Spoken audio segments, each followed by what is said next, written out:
And we dodge cops and pray for open doors. There we go. Yeah.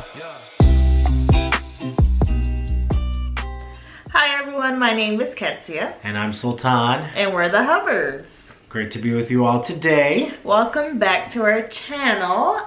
Today we decided that we wanted to do a Q&A, and so we asked a few friends about some questions, basically about anything kind of related to our channel, faith, marriage, or mental health. And any details anyone wanted to know a little bit about us. Yep, so we will go ahead and get started. Yeah, question 1. When was the last time you laughed really hard with your significant other, and what happened? Well, this has been a number of times we've laughed. Yeah, I honestly can't remember the last time we laughed really hard, because we do that quite frequently. Yeah, we do. But I guess there's 2 stories that come up in mind, but like they're not the most recent last time we laughed really hard. Yeah. But I've got a real embarrassing story. During our engagement. Well, when we were engaged. I forget what it was, but so at the forefront, different couples have different rules about farting in front of each other. We've talked to some of our friends about it, and people have different thoughts. We're pretty open about farting around each other, especially when we think it's not going to get too well. But one time I farted around Ketsia when we were engaged, and it was a bit more than I bargained for. And just the sound of the fart alerted both of us that there was an extreme emergency. And I had to, let's just leave it at this, I had to rush to the bathroom and salvage the problem. And she still stayed with me despite that embarrassing situation. Yeah, that was wild. Just crapping my pants, essentially. It was really something. Yeah. Or sharding, as some people say. That's what I say, sharding. Oh, it's just wild. Couldn't believe it. So embarrassing. Yeah. But we laughed like crazy that night. Yeah. I'll That never was forget funny. that. Yeah. I'll never forget Yeah. that. And it hasn't happened since. Yeah. But yeah. Next question. What's something you really love right now? It can be a show, book, something you're doing, anything. You want to take that one first? No, you go, because Okay. I don't know yet. Yeah. There's a number of things I could say I'm really loving right now. But there's this game called Super Smash Bros. Ultimate on the Nintendo Switch that my lovely wife got me for an early birthday present. And I'm a huge Super Smash Bros. Fan. I played all the Super Smash Bros. Games for Nintendo. And I've been really getting into that, and I really, really enjoy it. I also really like puzzles in this season of life, too. Though there's one puzzle I'm being a little slow at getting to, but started it last week, so yeah. I guess what I can say is podcasts. I do like listening to a lot of podcasts, and so whether it's at home for like chill time, I do, or like driving somewhere. Yeah. Podcast is like a biggie for me. I do like listening to podcasts. Favorite podcast right now? Yeah. I guess I listen to a lot of Dateline, which is, Dateline, if you don't know, is a crime show about real crime. Yeah. Very interesting. But some other good podcasts, if I can recommend something. Crime Junkie, another great one. Another crime one. I don't know, there's many. I think a good news one Yeah. that you can listen to daily that's short and quick, which is really cool, is called Consider This from NPR. And it's usually like between a 10 to 15 minute daily overview of some news highlight that's happening either here in America or in the world. So I think that's really helpful to keep up to date with what's going on. Yeah, I really like that podcast a lot too. Yeah. They had a nice NFL special one maybe a couple of weeks ago with the lawsuit coming up, so really interesting. Okay. Any new discoveries of each other since getting married? So this is a really great question.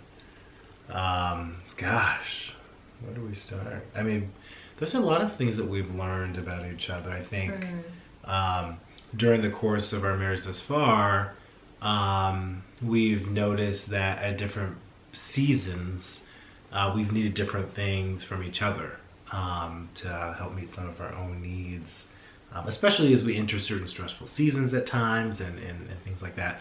So maybe during engagement, I would say with me, your love language really had to do with physical touch and quality time, and those were kind of the top. But with other relationships, it really wasn't that. It was just kind of like that with me. But now I would say acts of service has really risen. It's probably, I don't know, I think that might be,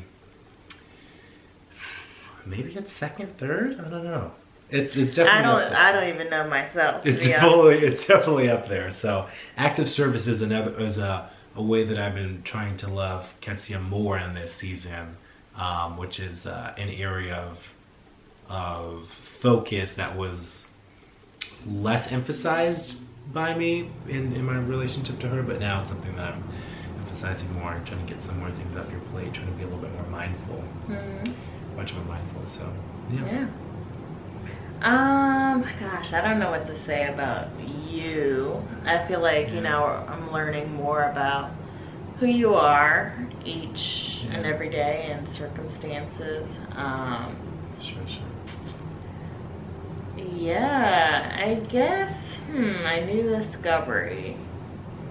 Could even be a more like in-depth thing that you've learned that you already know.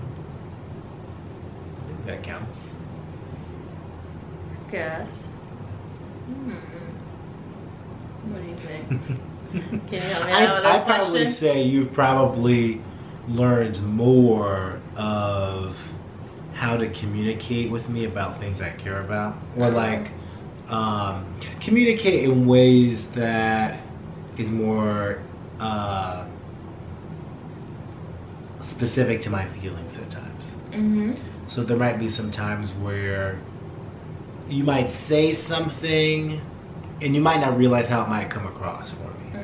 And so I think you're learning more of like, okay, this is what I'm thinking or this is what I'm feeling. How do I process this in such a way that I can communicate it to my husband in a way that's palpable for him, in a way he can understand what my true feelings and thoughts are. I think you've run into that a lot. Yeah, for sure. I think that's something for sure that I thought about. I think we're both are in some ways. Yeah. I was trying to think of something different, but that's a good one. Yeah. Yeah. That I love Indian food. I guess. It's a new discovery. I'm loving Indian food these days. It is delicious. Yeah. You could drop some recommendations one day, but yeah, I learned that he likes to be safe with his decisions. Like safe as in like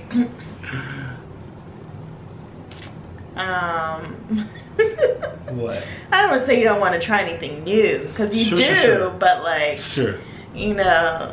if it's something that's your first choice. Sure, that's right. Yeah. What's an example? Whether it goes to like restaurants or the food type, if you know you like chicken and waffles, you're gonna go stay with the chicken and waffles. Yeah, 9 out of 10 times. Yeah. Or like the type of bubble tea we get. Yeah. I be getting that taro every time, that purple love. I love that. And I'm like, but if I try something new, what if it's not as good as my previous option? Yeah, there's risk in trying something new, but that's the whole point. I know. I'm a little like risk averse. That's true. I'm a little risk averse. Yeah. I get it though. And then arguments/fights. I guess that was like a question. Yeah. But I guess we can take it as, do we have arguments/fights? And I guess when we do, how are they? Sure. A very short, I guess, condensed response. Yeah. Because we can have a whole topic about arguments and fights, because we're learning as we go how to do that. I could do a video, sure. Yeah. I think we call them arguments or disagreements. Yeah, or discussions. I don't think we've ever described us having a fight. No. Or perceived that. No. I feel like a lot of our our arguments could be about miscommunication or just not feeling understood or heard. Yeah. And so we're trying to make each other understand or hear what we're saying. Sure. And so, yeah, we do have disagreements or arguments about certain things, whether if it's that information, you know, trying to figure out what we're saying to each other, or I mean some other big topics. You know, I think a big topic for us is finances. Yeah. That we've overcome early in our relationship. Yeah. Not a big issue now, but something that we learned. Sure. Mm-hmm. Yeah. What would you say about that? I'd say, I think what you said is all just wonderful and comprehensive. Although I guess the only thing I'd say is like, we take pains to speak to each other with, I'd say, you know, with the most gentleness and respect that we can. Mm-hmm. And if we can't, we will communicate like, hey, I need some space or I need some time to process, and then we can reconvene. Mm-hmm. But we don't do things like out of disrespect intentionally. Mm-hmm. Yeah, we don't hurt each other intentionally scream, with our words. Slam doors, break things, things like I don't know, some of these reality shows. That's not something that we've done, although we might have seen it, you know, experienced it in our life, whether it's with family members or friends. That's just not who we are. No. Yeah. And so it would be very outside of ourselves to act in that way. Exactly. Any differences in your racial identities, and how/what kind of conversations do you have about them? This is a cool question. Yeah, this is a very interesting question. So, just again, like, I am Haitian American. My parents were born and raised in Haiti. Moved to America just a few years before I was born. And so I was born in Maryland and lived in Delaware most of my life. So I identify as a Haitian American. A lot of my, I guess, core of what I know to be, at least growing up as a child, is Haitian. I grew up in a Haitian household, went to a Haitian church. And so I know the language, I know the food, I know the culture, and it's very different from American culture. And then Sultan.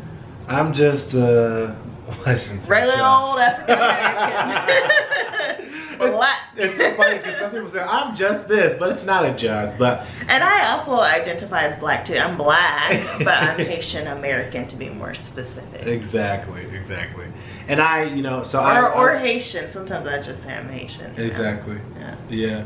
And I was born in Los Angeles, raised in Michigan. You know, I was born here. My parents were born here. Their parents were born here. So we have no ideas about our ethnic background. Obviously, because of the transatlantic slave trade, all of that knowledge and much of that knowledge and history is kind of lost. But I'd say, at least on my side of things, since the beginning of our relationship, one thing was unique, I think, about you from my observation, babe, was it was clear to me that her ethnic identity as a Haitian was very salient. It was very central to kind of how you defined yourself. But there were maybe certain, I don't know, like just from vibing with you and being with you, I'd be like, oh, there's some differences in like how we might think about things. Mm-hmm. Like for me, like my blackness is very central and salient, and with that, a lot of like, I don't know, political thoughts about blackness and like black people in relation to other people. Mm-hmm. And at times we would talk about things and I would notice that we'd have some differences based on just our different upbringing. Mm-hmm. But as we've, you know, been together these past couple of years and then marriage this past year, and not to interrupt you, but like when you were saying just your history and how you think about being black, I feel like it's different too in a way because different from Haitians. Yeah, because I think I saw myself, or at least my family, as like immigrants. And if you think as the country of Haiti too, I mean that's a black country. Yeah. And they became independent, fighting this war and becoming the first black nation. Yeah, So independent. Yeah. And so coming from that sense, and living in my parents' home, it was just very different. You didn't really, I don't know. It was just very different because we had like an immigrant mindset. Exactly. So it was very different from an African American. Exactly. Yeah. And that's exactly what I noticed, and I was like, this is so interesting.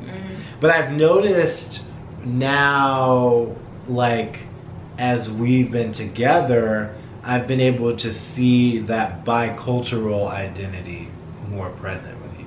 Like, remember one of our previous videos, you mentioned like living in both worlds, living in both cultures. Yeah. I was able to see that a bit more, and it may be actually maybe even more than bilingual, or kind of a cultural orientation, because you know how to navigate white spaces. You are also a black American, but you're also a Haitian American, and so you know how to navigate many different cultural spaces. So Yeah. And so I think that's and to quickly talk about any differences. I mean, there's a lot of differences, starting from the language to the food, but like one thing culturally, Haitians can be very straightforward and blunt in what they say and how they say things, versus Americans, and so a Haitian person can say, oh, what you're wearing doesn't look good or it looks ugly.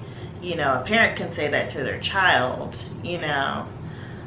but like, it's not being insensitive for them. It's just being very true, and in a way, kind of being loving, like raw. Yeah, raw and real, and that's just how they are. Yeah. And so I feel like sometimes with the things that I say, in particular to our relationship, I feel like it's very different because we're so close. You're the closest person to me. That there could be some things that I say that can be a little bit more insensitive in a way. Yeah. But I experience as such. Right. But that's not your intention and your internal. That's not my intention, and if my family said it, I wouldn't think any which way about it, Yeah. But if your family said something like that, I would be like, what? Exactly. How dare you? The disrespect. Yep. So we're working daily to understand that, and also to understanding my culture as well with my family. Yeah. And so do you all have boundaries between what you might work on with a therapist and how much you share about that with each other? I think this is a really great question. As we mentioned in one of our previous videos, that we both have our own therapists. They're not the same person, just different therapists. I know different couples have different thoughts about this too, and do what works for them in their relationship. But for me, I strive to have spaces and engage in activities where or let me put it this way. My approach to life is that if my wife asks me anything, I want to be able to feel okay disclosing whatever it is and not really having a secret or something. Unless if she's asking me about someone else's personal life and I'm like, hey, so-and-so wants me to keep that in confidence or whatever. If it's a real serious issue or something, but that doesn't usually happen. And so, I feel comfortable telling my therapist whatever's in line with getting my goals met with them, and I feel comfortable telling her exactly what took place, and I take much joy in that. But I'd say when she's meeting with her therapist, and we're respectful with each other's space. So if we're at home doing therapy from home virtually, you know, we might go to a separate room and not attend to the conversation, maybe get ourselves busy in some way. Yeah, for sure. I think we're just very open with each other, but I do think it can work. It works differently for different couples. One thing I thought about is that sometimes, like, I guess with a therapist or with a friend, you can say something about your significant other that's more maybe unfiltered. Yeah, true. That you wouldn't say to your significant other the way you said it to them. Yeah. And that should be protected. Right. And that should be protected. And that's very understandable because, you know, you kind of know how to speak to your spouse. And so you kind of know, you know, what, how they will take things. Very well, true. you learn along the way. And so. Very true. Yeah. Very true. Has the way you pray together changed since you got married? I think maybe I should jump on that. Yeah. I really like this question. I'm going to change it a little bit to make it a little bit more applicable to us. I've noticed that like my prayer life as like a single person and now being married, like my prayer life is different. You know, there are times when I'm praying as an individual unit and then like as a we unit. And I think those are two important dynamics in prayer. I've noticed maybe in the past year that I've done a lot of the we prayer, and have in some ways, some big ways I think, neglected the me prayer life. And that's been something that I've been trying to really, you know, foster in the past month or so, just trying to intentionally have prayer life with Sultan, myself, and God, and not simply just the me and Ketsia, me and my wife, prayer to God. And so I think that also extends to like reading scripture together versus, you know, us as individuals reading scripture and seeking God's face. And so I think both of those aspects of our spiritual lives are important.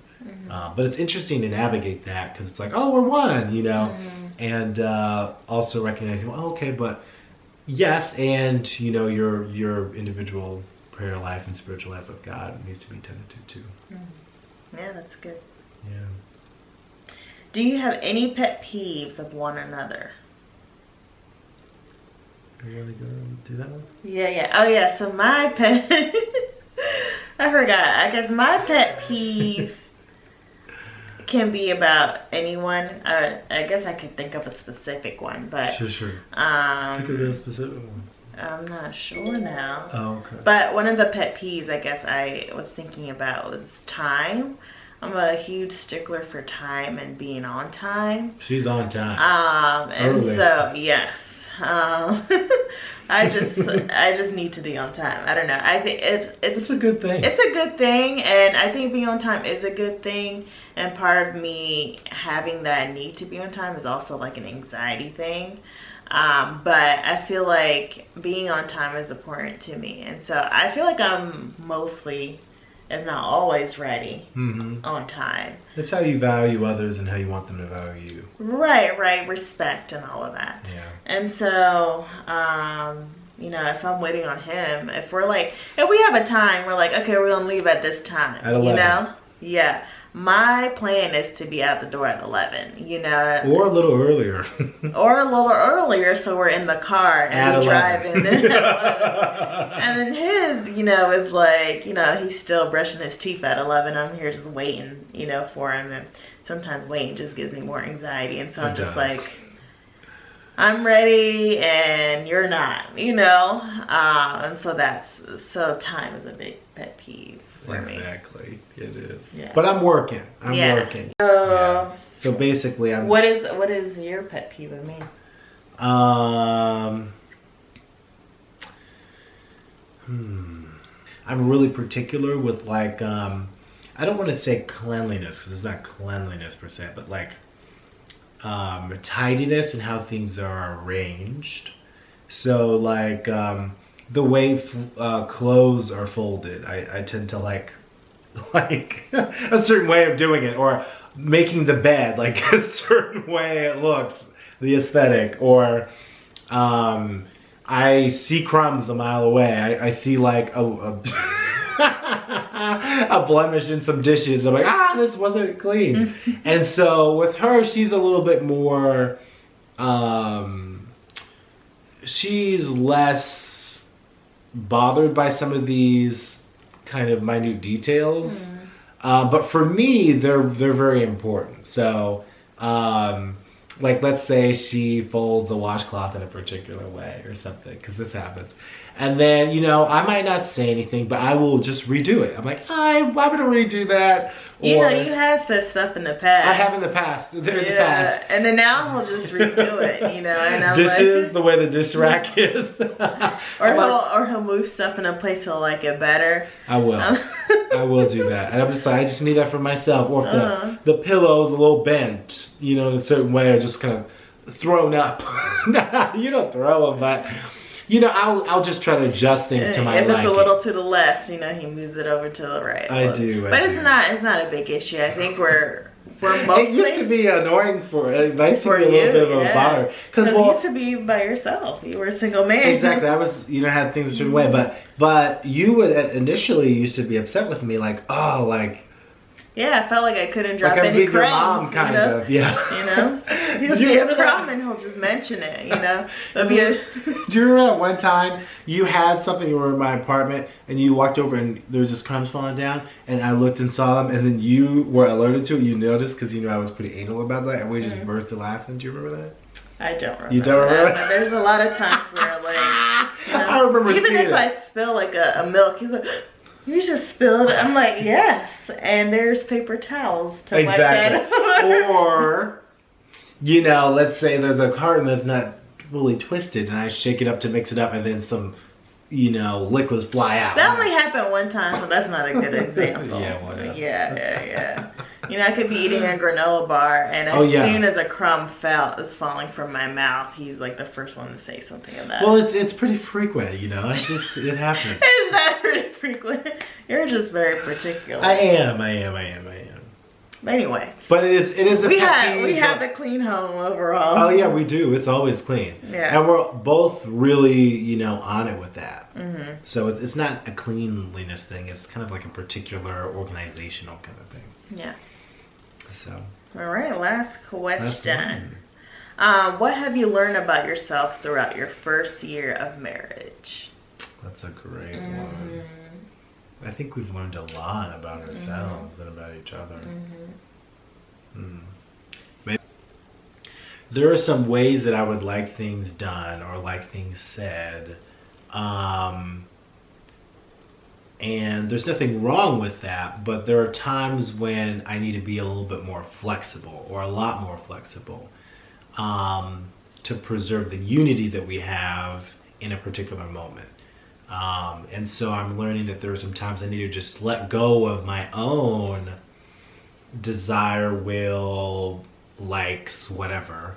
Not in a way that dishonors me, but that promotes the we, or the we-ness that we have. The bond that we have in that moment, that togetherness, that unity of spirit. Because there might be some times where, Kitsy might say something and I'm like, I don't like how you said that. And then it might affect how I relate to her, but it's like, okay, well, I know her heart. Let me think a little bit. What did she intend to say? Where is her heart there? And sometimes it doesn't need to even be a point of discussion, or I don't like how you said that. That made me upset, There are times and places for that, but there are some times when I notice and I'm like, I didn't even need to say anything in that moment. That wasn't that important. Now it's kind of changed the mood a bit. And, kind of like choosing your battles. Exactly. And it's like, yeah, and sometimes if you're always battling and making critiques and that sort of thing, it can feel a little bit like demanding perfection from your spouse. And that's not what God has called us to. He's called us to help each other grow, but He brings about that renewal, that restoration within us. He's the only one who can bring about that. I think I think marriage so far, I mean, I think for both of us has been like a mirror, and it makes us see ourselves more. You know, how sinful we can be at times, how ridiculous we can be at times. And so I feel like one thing that has been something that not only is about in our marriage, but like reflects in my career and things like that is just making mistakes, or feeling, or knowing that I did something wrong, I think can be like a really shot to to myself, how I feel about myself. And so learning to be okay, like, you know, I'm going to make mistakes. I'm not going to be perfect. I'm not going to be, you know, like this perfect person or wife all the time. Like, there are going to be times where I do or say things that can be hurtful, although it's not my intention. Because of who we are, that happens. You know, we are people. And so learning that, you know, I'm going to do this, you know, this is going to happen, you know, accepting that it's going to happen, knowing that, like, you know, overall, I'm not, you know, I guess. That you're wonderful. Yeah, that I'm wonderful, that I am a great wife, that I am a great person. And learning through that in our conversations and in our times where we're having some tough moments, that, you know, as long as we, you know, have great communication and love each other, knowing that, you know, we are here for each other, trying to understand each other better and love each other better, has helped us, or at least has helped us in those times, and especially me in those times where I'm feeling that way about myself. Absolutely. I can totally relate to that. That we're human, we make mistakes, and even if we do something that's, you know, frustrating to one another, sometimes that's not like we did a moral wrong, but that we're just learning to love each other more accurately. Because there are some times where something might happen between us and it's like, well, that's not necessarily wrong, or I did something morally wrong that's objective, but maybe it's just not right for, you know, our current relationship, or it's not the best way to love each other well. And also, like, I think, you know, there'll be many more years of learning about this, but like one thing that I think is like also learning, like, you know, it's okay that I, you know, stand up for what I'm thinking and what I'm believing, you know, with my husband. But also, like, learning, okay, you know, this is not something that I need to bring up. This is, like I said, choose your battles. This is not something I need to, like, keep on going about. You know, what's really important here? What do I really, you know, what do we really, you know, need to see? And so trying to learn that healthy balance can be hard, I think. You do learn a lot about sacrificing. And, you know. Why'd you laugh? Because there's times, you know, there's times it's like, well, I want to talk about this, or I want you to know how I feel, but there's times I'm just like, you know, it's not worth it. Or times I'm just like, you know, for the sake of this conversation and for the sake of our marriage to move forward, you know, I'm gonna lay this down. Sure. And let us move forward. And so. Yeah. It takes a lot of humility to do that. It does. Yeah. And those qualities are what Christ is trying to cultivate in us. And those are the things, you know, the part of the goal of marriage is not just the happiness and the love and all that, but it's the progressive nature of becoming more like Christ through sanctifying one another in the relationship. And so that difficult process of laying down is part of the work, you know, and I think you're right. Yeah. So those are all the questions for the Q&A that we have for this week. video this week. Yeah. Feel free to like the video if you in fact enjoyed it, and subscribe as well, and leave us any comments, any thoughts, any reactions that you've had during the video, and any content and topics you'd like to hear us discuss in the future. Yeah, so we'll see you guys next week. Absolutely. Take care, family. Bye.